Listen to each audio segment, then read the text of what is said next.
Uh-huh. Bad Bunny, the king of Latin trap. When you think about the most influential artists of the 2020s, one name dominates the conversation in ways that would have been unthinkable just a decade ago.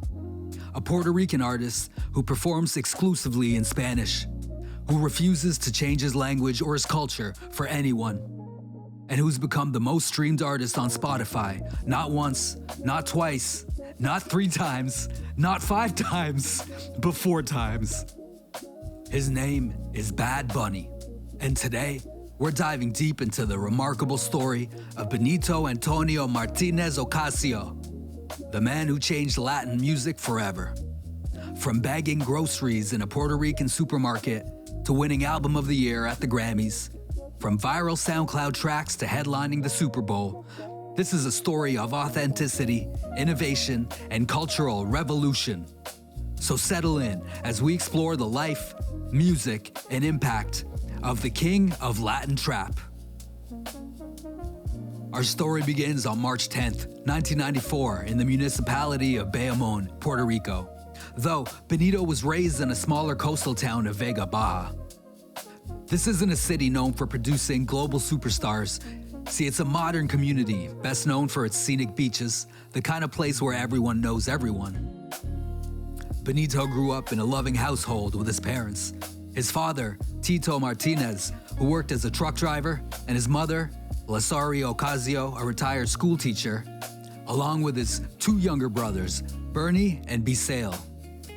By his own account, Benito had what he called a happy childhood. In a 2020 Rolling Stone interview, he reflected, "I wasn't the kid who got involved with the streets. I loved to be at home with my family." Their family didn't have a lot of money, but they had something perhaps more valuable, a deep love of music. His mother was a devout Catholic who made sure her sons attended church weekly.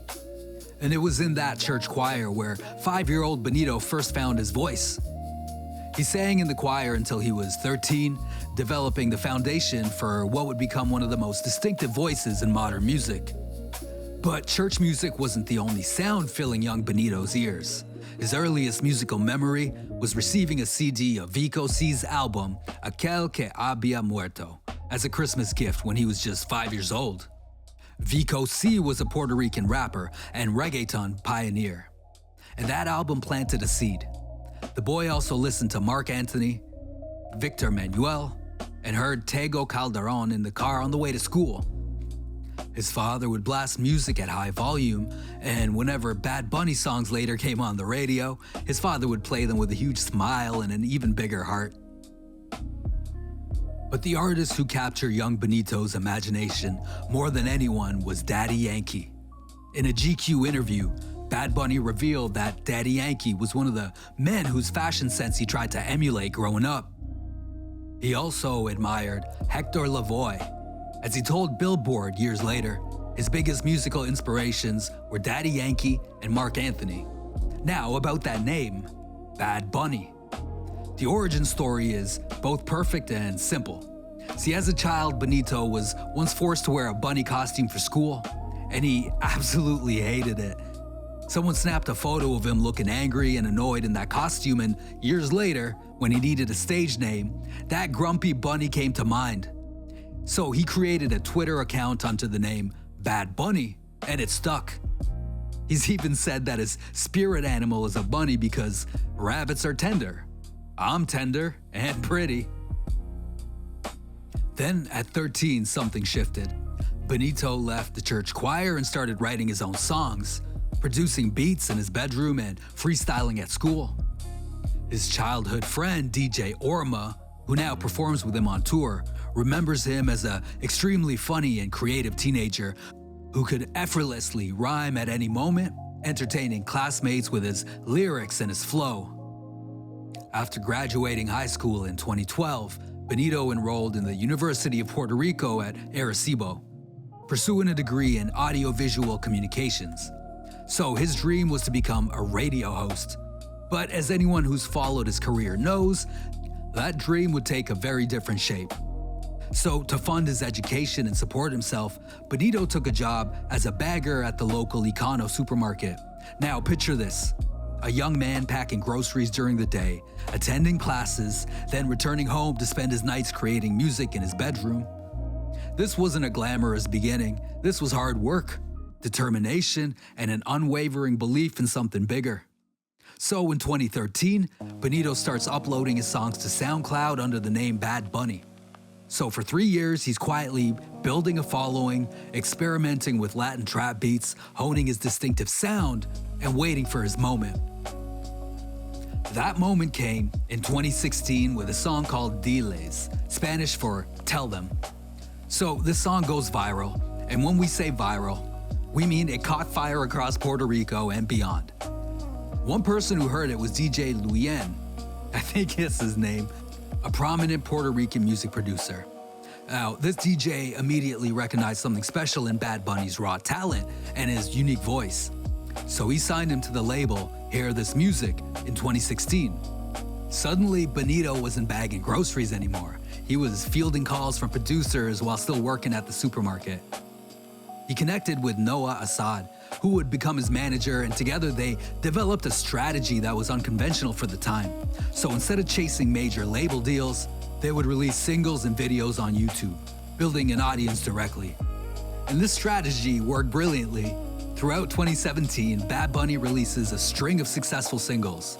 Songs like Soy Peor, Pa Ti, Loco Pero Millonero, and Sensualidad, I guess, featuring J Balvin and Prince Royce. And these songs would establish him as a rising force in Latin trap. Soy Peor, Soy Peor, released in December 2016, was particularly significant. It reached number 22 on the Hot Latin Tracks Billboard. This was the song that truly established Bad Bunny as a Latin trap powerhouse. He was gritty, he was braggadocious, and unapologetically raw. But Bad Bunny made a crucial decision early in his career. He dropped out of the University of Puerto Rico to focus entirely on music. Now, this was a gamble, but one that would pay off beyond anyone's wildest dreams. So by late 2017, Bad Bunny had already become one of the most talked about artists in Latin urban music, and 2018 would prove to be his breakthrough year on the global stage.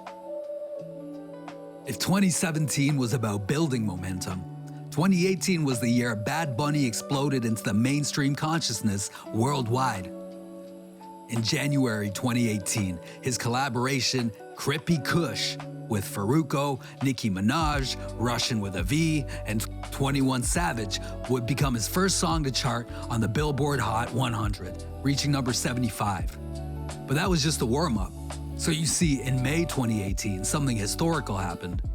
American rapper Cardi B released I Like It, featuring Bad Bunny and J Balvin. The song interpolated Pete Rodriguez's 1967 Boogaloo classic, I Like It Like That, blending cultures and generations in a way that both felt fresh and timeless.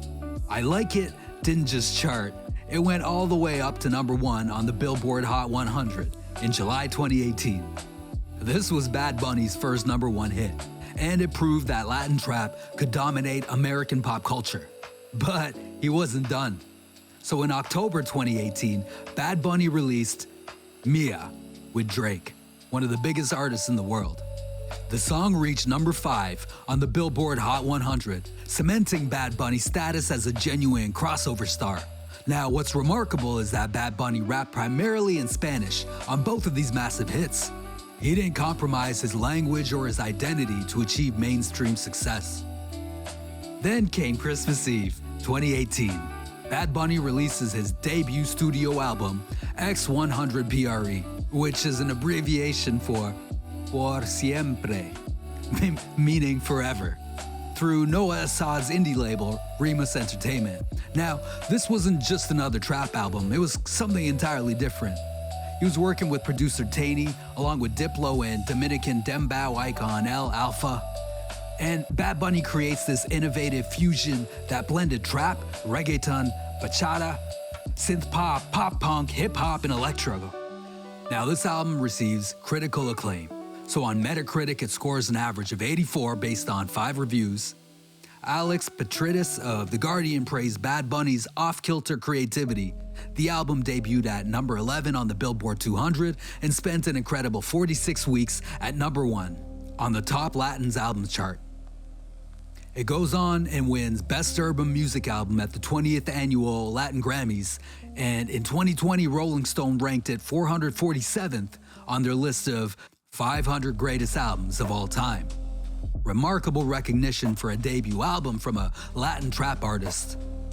The album features hits like We're Good, which becomes an anthem for Puerto Rico after Hurricane Maria devastated the island. Mia with Drake, La Romano with El Alfa, and Si Estuviésemos Juntos. What stood out wasn't just the catchy hooks or the pronunciation, it was Bad Bunny's willingness to be vulnerable, political, and experimental. Songs like RLNDT showed emotional depth, while Tenemos que Hablar incorporated rock elements.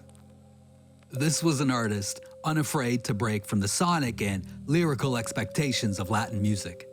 And by late 2018, the term overnight success was being thrown around, but anyone paying attention knew this was the result of years of grinding, experimenting, and refusing to compromise. Bad Bunny had arrived, and he was just getting started. Now, to understand Bad Bunny's music, we need to understand who shaped him as an artist. And Bad Bunny has never been shy about honoring his influences. As we mentioned earlier, his first major influence was Vico C, the Puerto Rican rapper and reggaeton pioneer whose album he received at age 5. But as Bad Bunny grew older, his influences expanded. Daddy Yankee became a central figure, the artist he most associated with the word reggaeton itself. In a Rolling Stone cover shoot, Bad Bunny wore custom medallion chains featuring logos of reggaeton heroes who inspired him, including Daddy Yankee, Tego Calderon, Wilson Yandel, Hector El Father. Just look at these names. Look. So when describing these legends, Bad Bunny's reverence is clear. About Tego Calderon, he spoke of the socially conscious lyrics and distinctive flow. About Archangel, he said the artist became a phenomenon and an automatic legend while still being something of an underdog. He was versatile, he could talk about the streets or drop an album for the disco. Beyond reggaeton pioneers, Bad Bunny has cited Mark Anthony, Ricky Martin, Juan Gabriel, Jose Feliciano, Ismael Rivera, Frankie Ruiz, and Hector Lavoe as influences. In an episode of Behind the Music, he talked about Ricky Martin's legacy and how Martin changed the music landscape for future Latin artists. What's crucial to understand here is that Bad Bunny sees himself as part of a continuum. He's not trying to erase or replace whoever came before him. He's just building on it, pushing it forward, and introducing it to new generations. That respect for the genre's history is part of what makes him so innovative and powerful. After the success of his first album, Bad Bunny entered one of the most prolific periods in recent music history. Let's walk through this remarkable discography.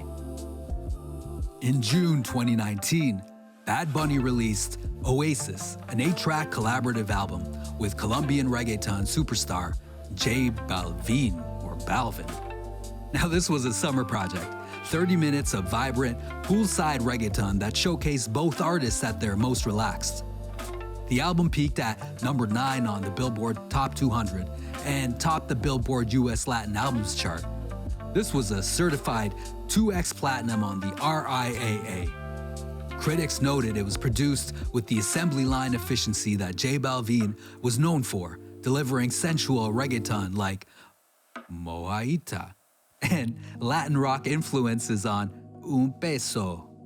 While not Bad Bunny's most experimental work, this album demonstrated his ability to collaborate and create hits with ease.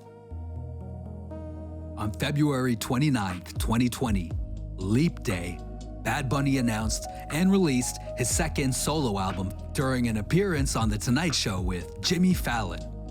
The title stands for Yo hago lo que me de la gana, which translates to I do what I want.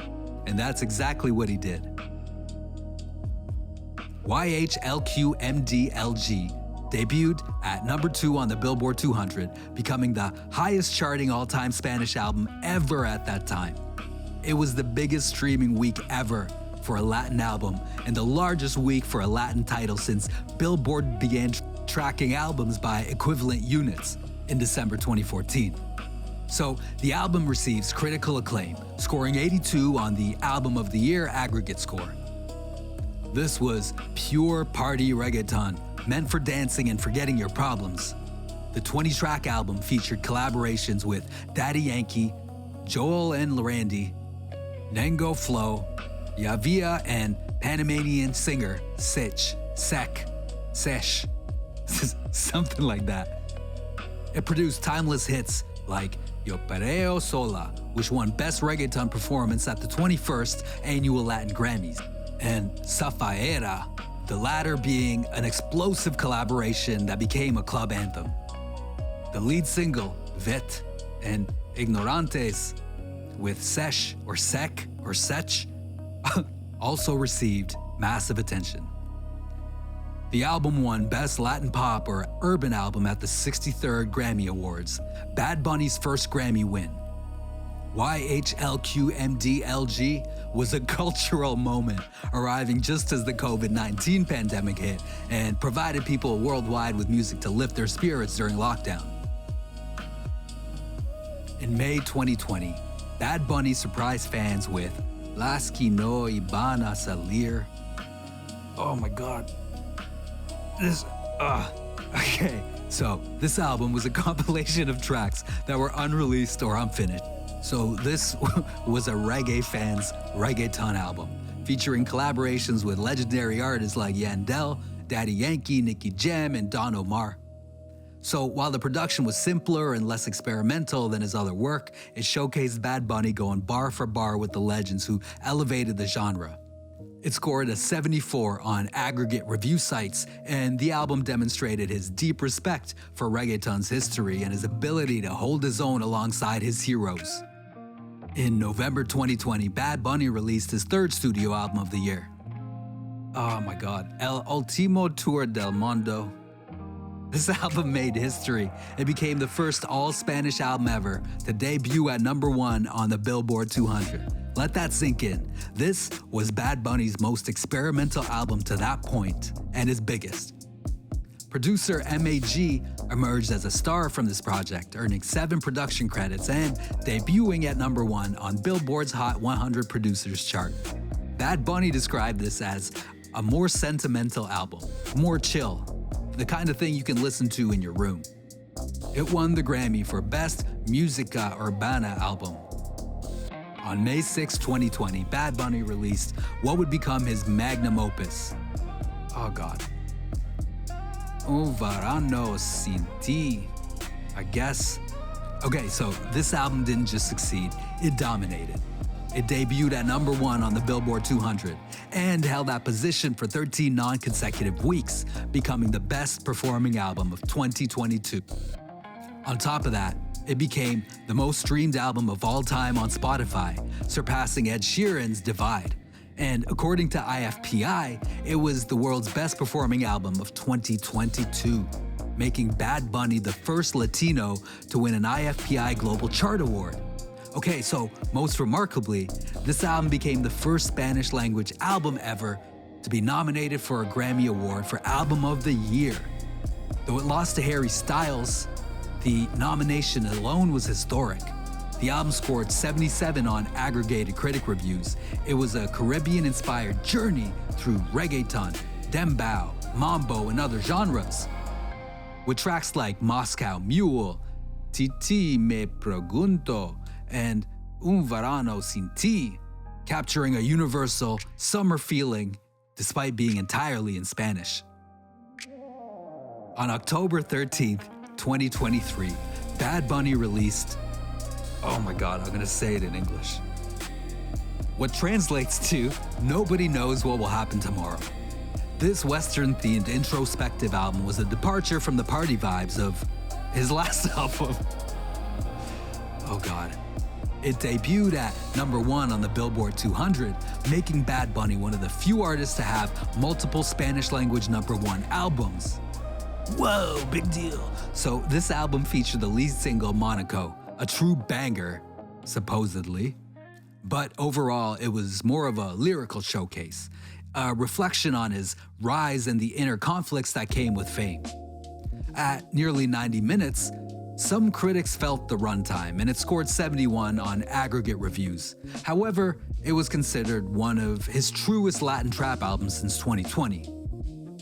And then, in January 2025, he releases what translates to "I should have taken more photos," and this album changed everything. Bad Bunny returned to his Puerto Rican roots in the most profound way. So he connected Latin trap and reggaeton to traditional Puerto Rican genres like plena, bomba, and salsa, working with respected Puerto Rican musicians who are icons on the island. Critics and fans agreed this was his most mature and artistically complete work. It scored an impressive 90 on aggregate reviews, and the album was both a celebration of Puerto Rican culture and a politically charged commentary on colonialism and gentrification. On February 1st, 2026, this album wins 2 Grammys, including the Album of the Year. This was the first Spanish-language album in Grammy history to win Album of the Year. It also won Latin Grammys for Album of the Year and Best Urban Music Album. Bad Bunny has now surpassed 123.5 million equivalent album sales. His biggest album is A Summer Without You, with 24.2 million units. He was Spotify's most streamed artist in 2020, 2021, 22, and 2025, and he's proving that an artist singing exclusively in Spanish can dominate global music.